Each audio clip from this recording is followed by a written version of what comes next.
Okay, so they're really, really hurt.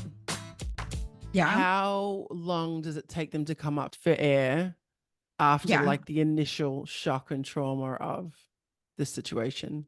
Of course, it depends. It definitely not for a long time. Things don't start to feel normal, um, well into a year or more. But it depends on a couple of things. First of all, does she have a life apart from him? Mhm. Does she have a profession? I always tell women, I'm a therapist also. So I work with young women who are starting their lives and everything. And I always say, you have to have your own life. You can't just fall in love with somebody, marry somebody, and then, give up your career, raise the children. It's a recipe for disaster. You have Yep. to have something that's your very own, that's your own life. So those women who have been stay-at-home moms, and then the kids grow up and they're still at home, and then the husband leaves and they spend all day long thinking about it and obsessing about it. It takes them a lot longer than those women who have to pull their socks up and go to work, a week or 2 later, and at least have those 8 hours of distraction every day. So that's one of the things that contributes to a quicker recovery.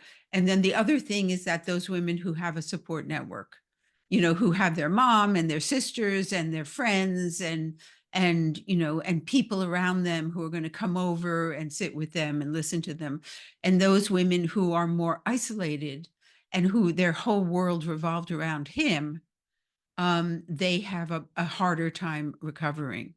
So, when I work with women and they tell me, oh, it's 2 years, it's 2.5 years, and they're still coming to my workshops or my retreats or things like that, it's not unusual because they have to redefine who they are.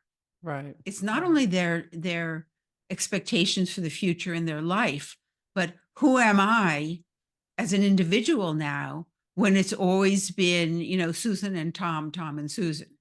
Mm, Who is Susan without Tom?